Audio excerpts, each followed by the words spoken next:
અત્યારે જે ભરતી પડી છે તલાટી, જુનિયર ક્લાર્ક અને પોલીસની, તો એના માટે મેં બેન્ચ લીધી છે. તો એમાં છે ને ત્રણેયની માટે બંધારણ સબ્જેક્ટનો લેક્ચર આવ્યો હતો. તો એમાં પહેલાં ડેમો લેક્ચર આવ્યો હતો, એનો મેં વિડીયો મૂક્યો હતો અને તમે બધા ખાસા જણાએ જોયું. તો એના માટે હવે છે ને ફર્સ્ટ લેક્ચર આવ્યો છે, જેમાં પણ ઘણું બધું સમજાયું છે. એક શું કહેવાય ને, સાવ બેઝિક વસ્તુ છે, પણ એક લાઇન છે ને આઈએમપી છે એવું સમજાયું છે. તો ડેમો લેક્ચરમાં તો છે ને બંધારણ એટલે શું, પછી સંવિધાન એટલે શું, એવું બધું આવ્યું હતું. ત્યાર પછી શરૂઆતમાં બંધારણમાં કેટલા અનુચ્છેદ હતા, કેટલી અનુસૂચિ હતી, કેટલા ભાગ હતા. પછી મૂળ બંધારણ વિશે અગત્યની માહિતી, જેમ કે હિન્દીમાં કોણે લખ્યું, ઇંગ્લિશમાં કોણે લખ્યું, એવું બધું વસ્તુ આવી હતી. અને આજે છે ને પ્રોપર મીન્સ કે પહેલો લેક્ચરમાં બધું પ્રોપર જ આવ્યું હતું, પણ તે બહુ નાનો એવો હતો. પણ આજે છે ને બંધારણના સ્વીકારથી ચાલુ કર્યું છે. લાસ્ટમાં ડેમોએ ત્યાં અટક્યું હતું ને ત્યાંથી. તો બંધારણનો સ્વીકાર ક્યારે થયો? 26 નવેમ્બર 1949. તો આ તારીખનો ઉલ્લેખ આમુખમાં જોવા મળે છે. તો આ ક્વેશ્ચન પૂછાઈ શકે કે નીચેનામાંથી કઈ તારીખ આમુખમાં આપેલી છે? તો 26 નવેમ્બર 1949. હવે આ 26 નવેમ્બર 1949 આવે એટલે 26 નવેમ્બર આવે એટલે આપણે ખબર પડે કે બંધારણનો સ્વીકાર થયો. આ તારીખનો ઉલ્લેખ આમુખમાં જોવા મળે છે. સંવિધાન દિવસ તરીકે ઉજવવાની શરૂઆત 2015થી થઈ, અથવા બંધારણ દિવસ પણ કહી શકાય. અને કાયદા દિવસ ઉજવવાની શરૂઆત 2014થી થઈ. કોણે કરી? મોદીએ. એ તો કેટલી વસ્તુ યાદ રહે 26 નવેમ્બરમાં? 1, 2, 3, 4, 5 વસ્તુ. એ સિવાય છે ને 26 નવેમ્બર 1949થી બંધારણનો આંશિક રીતે અમલ થયો હતો. જો નકરો અમલ પૂછે તો નહીં, આંશિક અમલ. તો અમુક જોગવાઈઓ અમલમાં આવી, જેમ કે નાગરિકતા છે, કામચલાઉ સરકાર છે, સંસદ છે, ચૂંટણીઓ છે, કટોકટી અને વગેરે. નાગરિકતા, કામચલાઉ સરકાર, સંસદ, ચૂંટણીઓ, કટોકટી વગેરે. આ બધાનો ક્યારે અમલ થયો? 26 નવેમ્બર 1949. એટલા માટે શું કહેવાય કે 26 નવેમ્બર 1949થી બંધારણનો આંશિક રીતે અમલ થયો.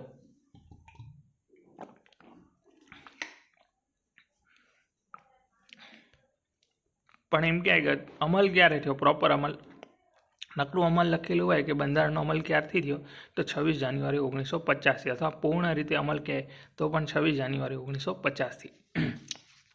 હવે જો આ બધું છે અમુક જોગવાઈ આંશિક રીતે અમલ, આ નાગરિકતા, કામચલાઉ સરકાર, સંસદ, ચૂંટણી, કટોકટી વગેરે, આનો ઉલ્લેખ ક્યાં જોવા મળે છે? તો આપણે બંધારણનો ભાગ 22 જોશું ને, જેમાં અનુચ્છેદ નંબર 394, એમાં આરંભ કરીને છે અનુચ્છેદ 394. એમાં આની જોગવાઈ છે. કેની જોગવાઈ છે? તો બંધારણના આંશિક રીતે અમલ એટલે નાગરિકતા, કામચલાઉ સરકાર, સંસદ, ચૂંટણી, આ બધું આંશિક રીતે અમલ થયો. અને જોગવાઈ કેમાં છે? ભાગ નંબર 22ના અનુચ્છેદ નંબર 394માં. અનુચ્છેદ 393માં શું છે? ટૂંકી સંજ્ઞા છે. ભારતનું બંધારણ એટલે કે સંવિધાન કહેવામાં આવે છે. ભારતનું બંધારણને શું કહેવામાં આવે છે? સંવિધાન કહેવામાં આવે છે. એ સિવાય 58મો સુધારો 1987. ત્યારે 58મો સુધારો 1987. અનુચ્છેદ નંબર 394 રાષ્ટ્રપતિ પાસે સત્તા છે હિન્દીમાં અધિકૃત કરવા બાબતે. અહીંયા ઉપર મિસ્ટેકથી કયું થઈ ગયું? 56મો સુધારો. ત્યાં કયો આવશે? 58મો સુધારો આવશે 1987. અનુચ્છેદ 394 હિન્દીમાં અધિકૃત કરવા બાબતે કોણ કરી શકે? તો રાષ્ટ્રપતિ દ્વારા. 58મો સુધારો 1987. અનુચ્છેદ નંબર 394 રાષ્ટ્રપતિ પાસે સત્તા છે હિન્દીમાં અધિકૃત કરવા બાબતે. બંધારણનો અમલ. તો બંધારણનો અમલ, આપણું બંધારણ પૂર્ણ રીતે લાગુ થયો 26 જાન્યુઆરી 1950માં. ક્યારે થયું? 26 જાન્યુઆરી 1950માં. આપણું રાષ્ટ્રીય ચિહ્નનો સ્વીકાર પણ ક્યારે થયો? 26 જાન્યુઆરી 1950માં. જેમાં શું છે? 4 સિંહોની આકૃતિ છે. આ 26 જાન્યુઆરી 1950 અમલ થવાનું કારણ શું હતું? કેમ કે આપણું બંધારણ તો ક્યારે બની ગયું? 26 નવેમ્બર 1949માં. પણ 26 જાન્યુઆરી 1950માં એનો અમલ થવાનું કારણ હતું આઈએનસી એટલે કે ઇન્ડિયન નેશનલ કોંગ્રેસનું 45મું અધિવેશન 1929. કયું અધિવેશન? 45મું અધિવેશન 1929માં લાહોરમાં રાવી નદીના કિનારે ભરાણું હતું. અને જેના અધ્યક્ષ હતા જવાહરલાલ નહેરુ. પૂછાઈ ગયેલો ક્વેશ્ચન છે. જવાહરલાલ નહેરુ અધ્યક્ષ કોણ હતા આઈએનસીના 45મા અધિવેશનના? તો જવાહરલાલ નહેરુ. ક્યારે ભરાણું? 1929માં. કઈ નદીના કિનારે? રાવી નદીના કિનારે લાહોર ખાતે. ત્યારે છે ને 26 જાન્યુઆરી 1930ના પ્રથમ વખત પૂર્ણ સ્વરાજ દિવસ ઉજવણી કરી. એટલા માટે અહીંયા આપણું બંધારણ પૂર્ણ રીતે લાગુ 26 જાન્યુઆરી 1950 કર્યું. બાકી બની ગયું હતું 26 નવેમ્બર 1949ના દિવસે. એ સિવાય છે ને 31 ડિસેમ્બર 1929માં ભારતમાં પ્રથમ વખત રાષ્ટ્રધ્વજ ફરકાવવામાં આવ્યો. આજે અધિવેશન ભરાણું હતું નહીં ત્યારે 31 ડિસેમ્બર 1929માં ભારતમાં પ્રથમ વખત રાષ્ટ્રધ્વજ ફરકાવ્યો. ક્યાં, કોના દ્વારા? તો જવાહરલાલ નહેરુ દ્વારા. પણ વિદેશમાં ભારતની બહાર સૌ પ્રથમ વખત રાષ્ટ્રધ્વજ ફરકાવનાર કોણ હતા? તો મેડમ ભીખાજી કામા. આ મેડમ ભીખાજી કામાએ 1907માં ક્યારે 1907માં ફરકાવી દીધો હતો. 22 ઓગસ્ટ 1907માં જર્મનીના સ્ટુટગાર્ટ શહેરમાં. ક્યાં ફરકાવ્યો હતો? જર્મનીના સ્ટુટગાર્ટ. ભારતમાં સૌ પ્રથમ ફરકાવનાર જવાહરલાલ નહેરુ 31 ડિસેમ્બર 1929.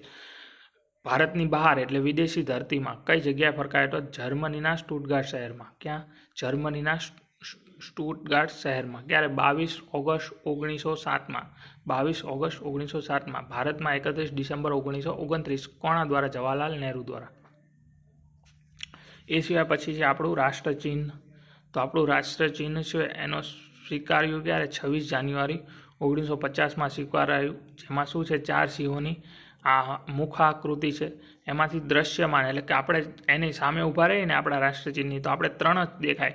આપણે રૂપિયાના સિક્કામાં પણ જોતા હોય પાછળની સાઈડ રાજા જ્યાં 3 જ દેખાતા હોય છે. એ દ્રશ્યમાન છે એટલે આપણે ગમે ત્યાં ઊભા રહીને આપણે 3 જ જોઈ શકીએ.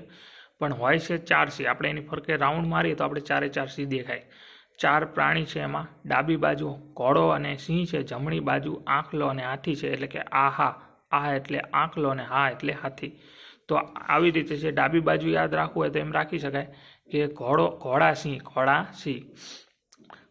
તો ઘોડામાં શું આવે? ઘોડા ડા એટલે ડાબી એટલે ડાબી બાજુ એટલે કે ઘોડા ડા એટલે ડાબી બાજુ એવી રીતે યાદ રખાય.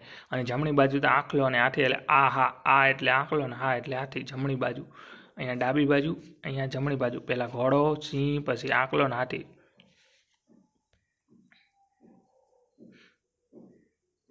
હવે જો રાષ્ટ્રચિહ્ન વારાણસીમાં આવેલ સારનાથનો સ્તંભ છે ને અશોકનો સ્તંભ. વારાણસીના સારનાથનો અશોક સ્તંભ. સારનાથમાં આવેલો અશોક સ્તંભ. વારાણસીના સારનાથમાં આવેલો અશોકનો સ્તંભ છે ને એમાંથી આ રાષ્ટ્રચિહ્ન લેવામાં આવ્યું છે. પછી છે રાષ્ટ્રમુદ્રા એટલે કે સૂત્ર. રાષ્ટ્રમુદ્રા લેખ. નકરું મુદ્રા ને મુદ્રા તો રૂપિયા આવે પણ મુદ્રા લેખ આવે એટલે સૂત્ર છે સત્યમેવ જયતે. રાષ્ટ્રની મુદ્રા લેખ સૂત્ર શું છે આપણું? સત્યમેવ વિજયતે એટલે કે સત્યનો સદા વિજય થાય. આ સત્યમેવ વિજયતે સંસ્કૃત ભાષામાં છે અને લિપિ પૂછે તો દેવનાગરી લિપિ. આજે ગુજરાતી લિપિ છે એમાં દેવનાગરી લિપિમાં લખેલું છે. અત્યારે તો ગુજરાતીમાં લખેલું છે. અને કેમાંથી લેવામાં આવ્યું? તો મુંડક ઉપનિષદમાંથી. ત્યાર પછી આપણી પાસે આવે છે રાષ્ટ્રધ્વજ. તો સ્વીકાર ક્યારે થયો? 22 જુલાઈ 1947માં. રાષ્ટ્રધ્વજનો સ્વીકાર થયો 22 જુલાઈ 1947માં. એને આપણે શું કહીએ? તિરંગો. રાષ્ટ્રધ્વજનો ઠરાવ કોના દ્વારા પસાર કરવામાં આવ્યો? જવાહરલાલ નહેરુ દ્વારા. રાષ્ટ્રધ્વજનો ઠરાવ કોણે પસાર કર્યો? જવાહરલાલ નહેરુ. ઝંડા સમિતિના અધ્યક્ષ હતા જે.બી. કૃપલાણી. ઝંડા સમિતિના અધ્યક્ષ કોણ હતા? જે.બી. કૃપલાણી. હંસાબેન મહેતા છે ને, હંસાબેન મહેતા, એમના દ્વારા બંધારણને સોંપવામાં આવ્યો હતો રાષ્ટ્રધ્વજ. કોના દ્વારા? તો હંસાબેન મહેતા દ્વારા.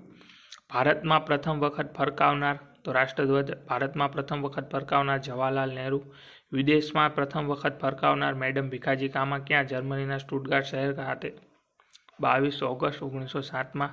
જવાહરલાલ નહેરુએ ક્યારે ફરકાવ્યો હતો? તો 31 ડિસેમ્બર 1929માં. વિદેશમાં ગયા તો મેડમ ભીખાજી કામા. એ સિવાય તમને મેડમ ઉપરથી એક મેડમ ક્યુરી યાદ આવે. મેડમ ક્યુરી છે રેડિયમની શોધ કરનાર. હવે આપણા રાષ્ટ્રધ્વજમાં કેટલા રંગ છે? આમ તો 4 રંગ છે પણ આપણે પટ્ટા વાત કરીએ તો એક કેસરી પટ્ટો છે જે શૌર્ય અને બલિદાન દર્શાવે છે. સફેદ એ શાંતિ અને લીલો એ હરિયાળી અને સમૃદ્ધિ. હવે એમાં પાછું શું આપેલું છે? અશોક ચક્ર આપેલું છે. અશોક ચક્રમાં કેવું છે? 24 આરાઓ છે. નેવી બ્લુ રંગનું છે. 24 આરાઓ શું કરે છે? કે 24 કલાક પ્રગતિ કરતા રહો, લોકોની આશા અને આકાંક્ષા પૂરી કરતા રહો. 22 જુલાઈ એ ઝંડા અંગીકાર દિવસ. 22 જુલાઈ શું છે? ઝંડા અંગીકાર દિવસ તરીકે ઉજવવામાં આવે છે. આપણે આગળ જોઈએ ને કે સ્વીકાર થયો 22 જુલાઈ 1947માં. એટલા માટે 22 જુલાઈને એમ કે અંગીકાર એટલે કે એનો સ્વીકાર થયો. સૌ પ્રથમ લાહોર અધિવેશનમાં ફરકાવાયો. તો જો સૌ પ્રથમ કયા અધિવેશન ફરકાય? લાહોર. આપણે જોયું હતું અહીંયા કે લાહોર INCનું 45મું અધિવેશન 1929. લાહોર રાવી નદીના કિનારે. અધ્યક્ષ જવાહરલાલ નહેરુ. પ્રથમ વખત રાષ્ટ્રધ્વજ ફરકાવાયો જવાહરલાલ નહેરુ, એ આ અધિવેશનની જ વાત થાય છે અહીંયા. એ આપણે ત્યારે ચર્ચા કરી હતી ને અહીંયા પણ જોયું. સૌ પ્રથમ કયા અધિવેશનમાં? તો લાહોર અધિવેશનમાં ફરકાવાયો. ત્યાર પછી છે બંધારણની અંતિમ બેઠક. તો જો બંધારણની અંતિમ બેઠક છે ને 24 જાન્યુઆરી 1950ના દિવસે મનાય છે. હવે 24 જાન્યુઆરી 1950માં શું થયું? તો જો આમાં છે ને 24 જાન્યુઆરી 1950માં અંતિમ બેઠક થાય ને, તો GCRT પ્રમાણે એ અંતિમ બેઠકને સત્રમાં ગણી લેવામાં આવે છે. એટલે કે બંધારણના ટોટલ 12 સત્રો આવે છે, પણ જ્યારે ઓફિશિયલી જોવા જાય ને તો 11 સત્રો થાય છે. તો એક્ઝામમાં 11ને પહેલાં ટીક કરવાનું એવું સરે કીધું છે, અને 11નો હોય તો પછી 12ને કરી શકો છો. હવે મને નથી ખબર આમાંથી કયું, પણ GCRTમાં 12 આપેલા છે અને સર કે 11 ટીક કરવાના, કેમ કે એમને એવું કીધું. હવે બેઠકો ટોટલ કેટલી? 166 બેઠકો 266 દિવસ ચાલી. તો બંધારણની અંતિમ બેઠક આવે 24 જાન્યુઆરી 1950. તો 24 જાન્યુઆરીએ શું થયું બધું જોવું પડશે. તો 24 જાન્યુઆરીએ એક વસ્તુ તો યાદ આવે કે અંતિમ બેઠક 24 જાન્યુઆરી 1950.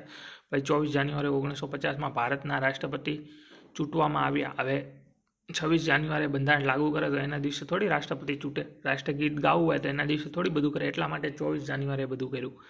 તો 24 જાન્યુઆરી 1950માં ભારતના રાષ્ટ્રપતિ ચૂંટવામાં આવ્યા. હવે કોણ ચૂંટાયા? તો ડૉક્ટર રાજેન્દ્ર પ્રસાદ. કોણ હતા આપણા ભારતના પ્રથમ રાષ્ટ્રપતિ? ડૉક્ટર રાજેન્દ્ર પ્રસાદ. હવે રાજેન્દ્ર પ્રસાદને શપથ તો લેવડાવી નહીં, પ્રતિજ્ઞા.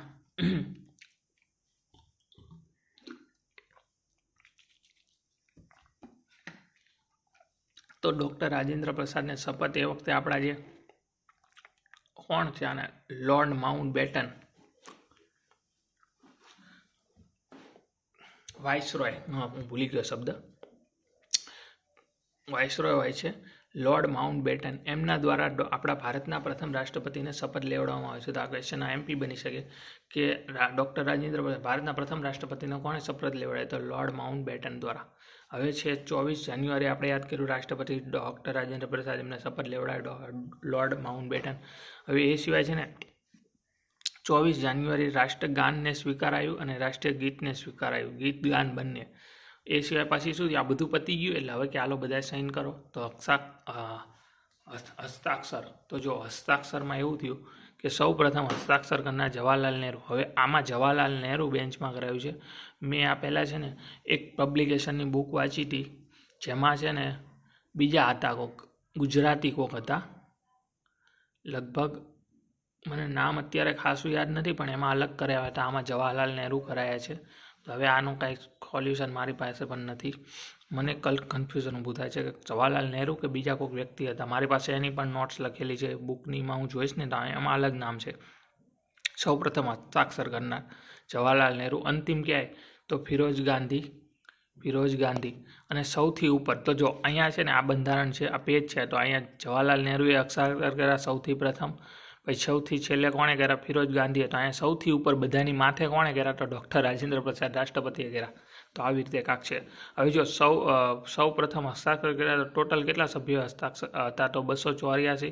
આ 284 હસ્તાક્ષર કર્યા એમાંથી 8 મહિલા હતી. આમ તો 15 મહિલા હતી, પણ સહી કરનાર 8 જ મહિલા હતી. હવે આપણે આવીએ રાષ્ટ્રગાન. રાષ્ટ્રગાન આવે ને એટલે આપણે એક શબ્દ યાદ આવે, ગાજર. શું આવે? ગાજર. ચાર્જિંગ ઓછું છે, બેટરી લો છે, મે બી બંધ ન થઈ જાય ફોન, હું ચાર્જમાં લગાવી દઉં. સ્વિચ ચાલુ કરવી પડશે.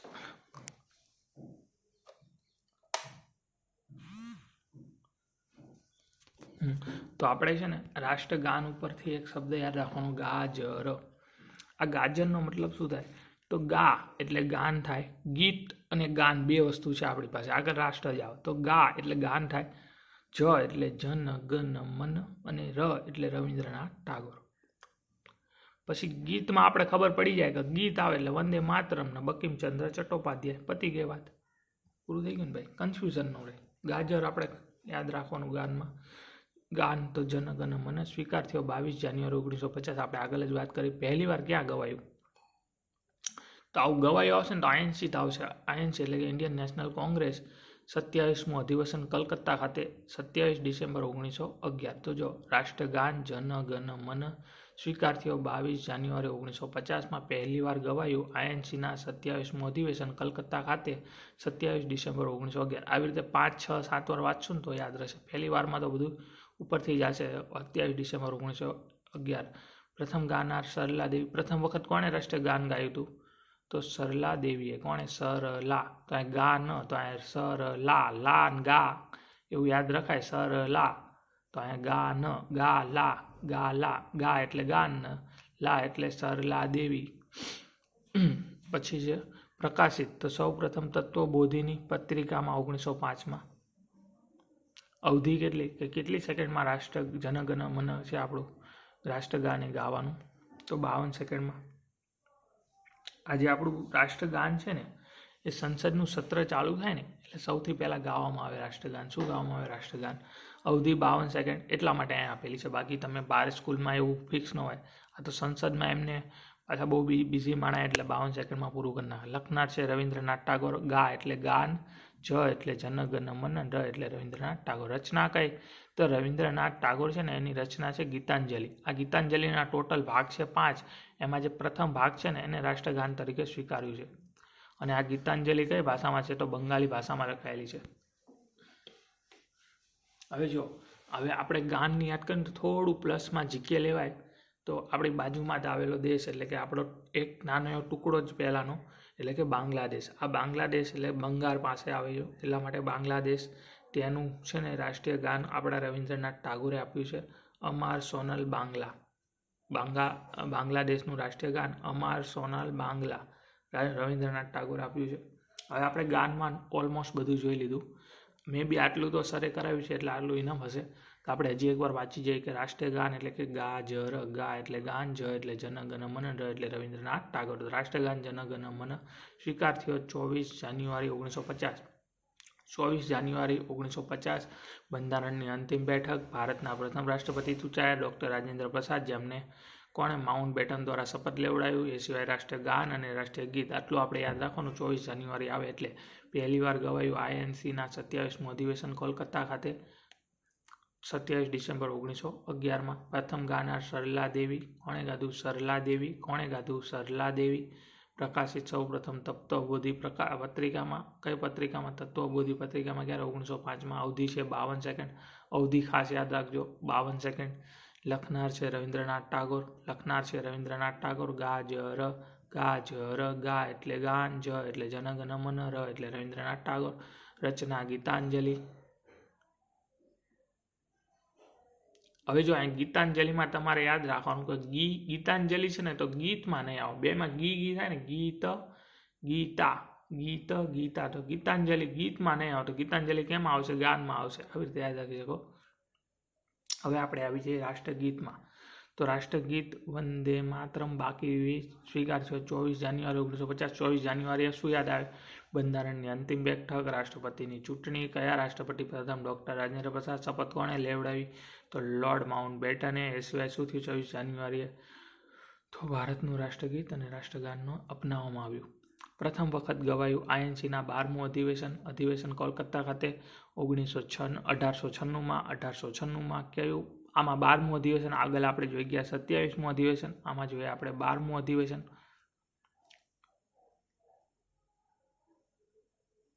હવે આપણે આવી જઈએ રાષ્ટ્રગીત તાલબદ્ધ કોણે કર્યું? સૌ પ્રથમ તો યદુનાથ ભટ્ટાચાર્ય. રાષ્ટ્રગીત લખનાર બંકિમચંદ્ર ચટ્ટોપાધ્યાય અથવા ચેટર્જી. બંકિમચંદ્ર ચટ્ટોપાધ્યાય અથવા ચેટર્જી.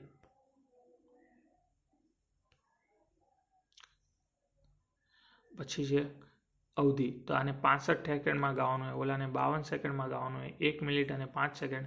સંસદ સત્રની શરૂઆતમાં રાષ્ટ્રગાન ગવાય એટલે કે જનગણ મન અને અંતમાં ગીત ગવાય એટલે કે વંદે માતરમ.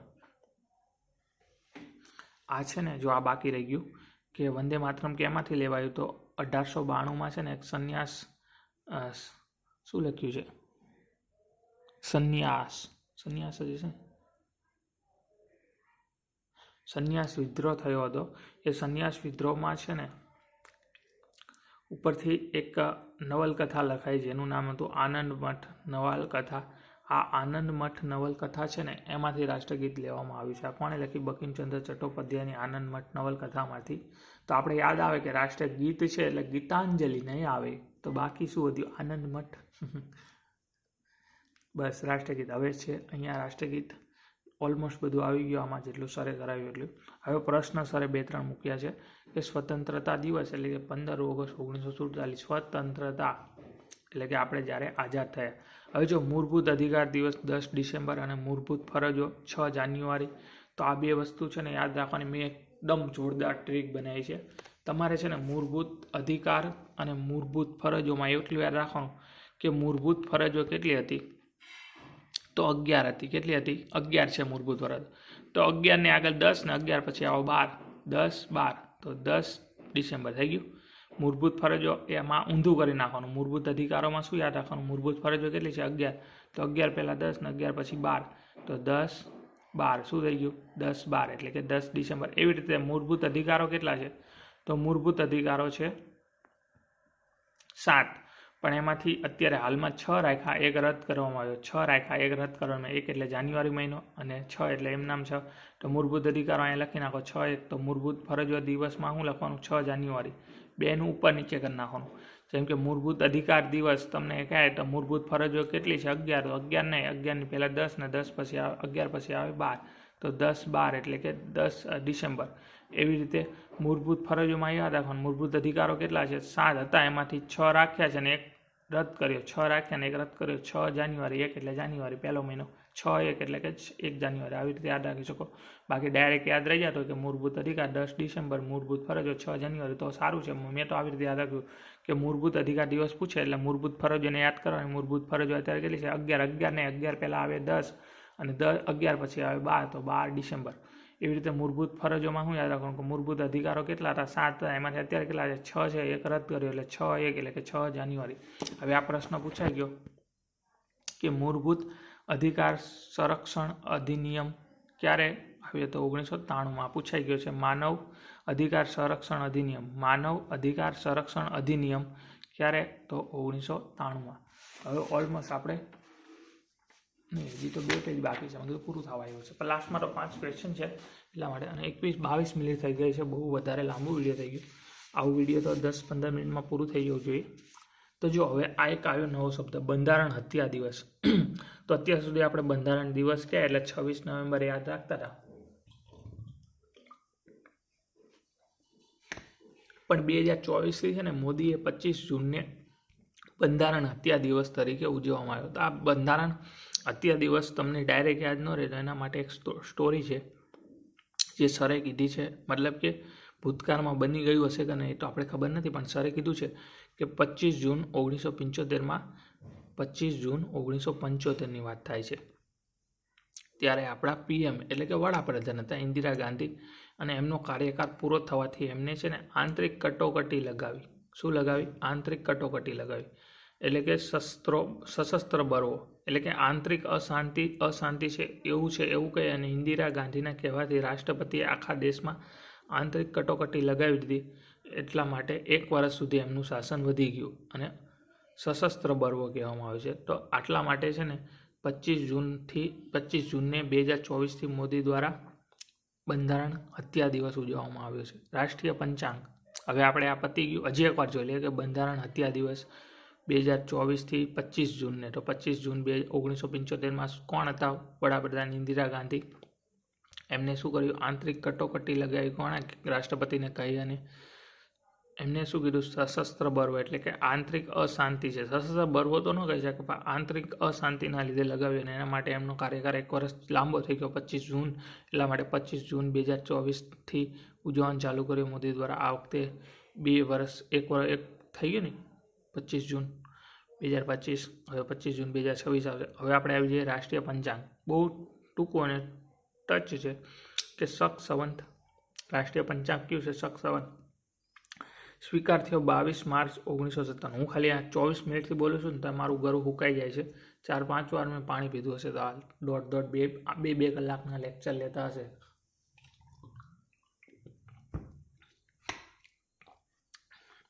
સારું કે એમને ધન્ય કહેવાય. એમ તો ખાલી વાંચું છું.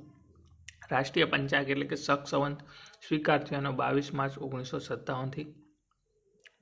ક્યારે થયો સ્વીકાર શક સંવતનો? તો 22 માર્ચ 1957થી. કોના દ્વારા આવ્યું? તો કુષાણ વંશના રાજા કનિષ્ક દ્વારા. અને આ ક્યારથી શરૂ કર્યું? તો ઈસવીસન 1978થી. તો અત્યારે આપણે 2025 ચાલે છે ને, એમાંથી મે બી 1978 બાદ કરી નાખીએ ને તો આપણે મળી જાય એ આપણું શક સંવત થાય. તમે 2025માંથી 78 બાદ કરી નાખો તો તમને જે મળે ને એ શક સંવતનું વર્ષ થાય. શક સંવતની પ્રથમ માસ, શક સંવતનો પહેલો મહિનો કયો? ચૈતરથી ચાલુ થાય. યાદ રાખજો, કારતક માસક નહીં, ચૈતરથી ચાલુ થાય, કારતકથી નહીં. અને અંતિમ માસ ઓબ્વિયસલી ફાગણ થાય. વર્ષનો પ્રથમ દિવસ 22 માર્ચ, પણ જો લીપ વર્ષ હોય તો 21 માર્ચ. આ લીપ વર્ષવાળો કોન્સેપ્ટ સમજી જજો, બહુ બધી જગ્યાએ આવે છે. જો તો રાષ્ટ્રીય પંચાંગ શક સંવત સ્વીકાર થયો 22 માર્ચ 1957માં. કૃષાણ વંશના રાજા કનિષ્ક દ્વારા ઈસવીસન 1978. શક સંવતનો પ્રથમ માસ ચૈત્ર, અંતિમ માસ ફાગણ, વર્ષનો પ્રથમ દિવસ 22 માર્ચ, લીપ વર્ષ 21 માર્ચ. હવે આપણે આવી જઈએ થોડુંક અલગ ટોપિક ઉપર જે કરંટમાં છે. પ્રથમ સંવિધાન પાર્ક ક્યાં છે? પુણેમાં છે. પ્રથમ સંવિધાન પાર્ક પુણેમાં. જો આ કહેવાય ને અત્યારે લાઈવ બેન્ચ, મતલબ કે અત્યારે લાઈવ બેન્ચના વિડીયો જોવાનો આ એક ફાયદો કે કરંટમાં આ પૂછાણું કે પ્રથમ સંવિધાન પાર્ક ક્યાં? તો પુણેમાં. જો આવો ક્વેશ્ચન પૂછે છે તો રોકડો માર્ક મળી જાય, લીટીનો માર્ક. કોમનવેલ્થ રાષ્ટ્ર એટલે કે રાષ્ટ્રમંડળ. તો આ કોમનવેલ્થ રાષ્ટ્રનો મતલબ શું થાય ખબર છે તમને? તો જો એવા દેશોનો સમૂહ કે જેઓ એક સમયે અંગ્રેજોના ગુલામ રહ્યો હતો. તો આ ભારત કોમનવેલ્થમાં સ્થાન મળે છે. તો આ એવા કોમનવેલ્થ રાષ્ટ્ર એટલે કે આ બધા એવા દેશો છે કે જે એક સમય અંગ્રેજોના અંડરમાં રહી ગયા હતા. હવે બધાનું એક ગ્રુપ છે જેમાં ભારતનો સમાવેશ મે 1949માં કરવામાં આવ્યો હતો. પછી છે ડોમિનિયન સ્ટેટ એટલે કે અધિરાજ્ય. આપણો દેશ આઝાદ થઈ ગયો 1947માં, તો 1950 સુધી છે ને આપણો દેશ કેવું ગણાતું ખબર? Dominion state. એટલે આમાં એવું હતું કે આપણા દેશ છે ને એના બે ભાગલા પડી ગયા, ભારત પાકિસ્તાન. અને આપણા દેશ છે એમાં અંગ્રેજીનું શાસન હતું, તો એ વહી ગયા. પછી અંદર 500 કેટલા રજવાડા હતા? 500ની ઉપર હતા ને, 562 કેવા 500 પ્લસ રજવાડા હતા. તો બધી બાજુ અલગ અલગ કાયદા હતા. અહીંયા હું લીંબડીમાં છું તો અહીંયા અમારે લીંબડી સ્ટેટ કહેવાતો, આમ સુરેન્દ્રનગર જેવી તો અહીંયા અલગ થઈ જાય, ભાવનગર જેવી તો અહીંયા અલગ થઈ જાય. બધી બાજુ અલગ અલગ કાયદા હતા. તો એટલા માટે છે ને ડોમિનિયન સ્ટેટ એટલે કે ત્યારે છે ને અંદર નાની મોટી વહીવટ વસ્તુ તો અલગ, એ છે દેશ આપણે કરે. પણ જો કોઈ બીજો દેશ આવીને હુમલો કરી નાખે કે અહીંયા તો અલગ અલગ છે, કેમ ગુજરાત છે તો ગુજરાત ઉપર અલગ અલગ બધા રાજાઓ હતા, કાંક 562 રજવાડા હતા. સૌરાષ્ટ્રમાં કાંક 365 રજવાડા, 66 રજવાડા હતા ને ગુજરાતમાં. પછી સૌરાષ્ટ્રમાં હતા, એવી રીતે બધે રજવાડા હતા, 200 કાંક હતા. તો અહીંયા કોઈક આવીને હુમલો કરી નાખે. તો એટલા માટે છે ને આંતરિક વસ્તુ તો વાંધો નહીં લઈ શકે, પરંતુ બાહ્ય નિર્ણયો અન્ય દ્વારા લેવાતા, જેમ કે બ્રિટન દ્વારા લેવાતા હતા. કોના દ્વારા? બ્રિટન દ્વારા. ડોમિનિયન સ્ટેટનો મતલબ એવો કે અંદર નાનું મોટું વહીવટ બધો દેશ દ્વારા થાય, પણ બાહ્ય નિર્ણયો બધા કોના દ્વારા લેવાતા? તો એ બ્રિટન દ્વારા લેવાતા હતા.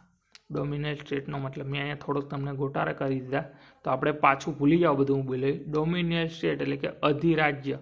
તો એવું રાષ્ટ્ર જે પોતાના આંતરિક નિર્ણયો જાતે લઈ શકે, પરંતુ બાહ્ય અને અન્ય કોઈ દ્વારા લેવાતા હોય, જેમ કે બાહ્ય નિર્ણયો અન્ય કોઈ દ્વારા લેવાતા હોય. તો આપણો દેશ આઝાદ થઈ ગયો 1947માં, પણ આપણે ડોમિનિયન સ્ટેટ તરીકે 1950 સુધી રહ્યા. 26 જાન્યુઆરી 1950થી આપણું બંધારણ લાગુ થયું, પછી આપણે ડોમિનિયન સ્ટેટ રહ્યા નહીં.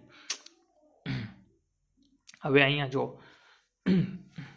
શું છે, ઘણા ટીકાકારોએ બંધારણને ઉછીનું લીધું છે એવું કીધું. એનું કારણ એમને એવું કહેતા કે 60 દેશો અને 1935ના ધારામાંથી લેવામાં આવ્યું છે. એટલે ઘણા ટીકાકારો એવું કહે છે કે બંધારણ શું છે? બેગ ઓફ બોરો છે, બોરોડ એવું છે. અહીંયા જો બે વસ્તુ બાકી રહી ગઈ, સોરી કે જો ડોમિનિયન સ્ટેટ તો એવું રાષ્ટ્ર કે જે પોતાના આંતરિક નિર્ણયો જાતે લઈ શકે, પરંતુ બાહ્ય નિર્ણયો અન્ય કોઈ દેશ દ્વારા લેવાતા. એવું આપણે ક્યાં સુધી હતું? ભારત 1950 સુધી ડોમિનિયન સ્ટેટ હતું. સ્વતંત્ર ભારતના પ્રથમ અને અંતિમ અંગ્રેજ ગવર્નર જનરલ કોણ હતા? Lord Mountbatten. તો આજે ગવર્નર જનરલે આપણા રાષ્ટ્રપતિને શપથ લેવડાવી હતી, ડૉક્ટર રાજેન્દ્ર પ્રસાદ. પછી સ્વતંત્ર ભારતના પ્રથમ અને અંતિમ ભારતીય ગવર્નર જનરલ કોણ હતા? તો ચક્રવર્તી રાજગોપાલાચારી. આ એક્ઝામમાં ક્વેશ્ચન પૂછાઈ ગયેલો છે. કોન્સ્ટેબલ કે PSI બેમાંથી એકમાં હતો આ ક્વેશ્ચન. પછી છે ઘણા ટીકાકારોએ બંધારણને ઉછીનું લીધું એવું કીધું છે, જેને શું કહેવાય બેગ ઓફ બોરો. તો 60 દેશો અને 1935ના ભારત શાસન અધિનિયમ દ્વારા હવે બંધારણને અર્ધ સમવાય કહેનાર KC વહેર, બંધારણને વકીલોનું સ્વર્ગ કહેનાર સર આઇવર જેનિસ.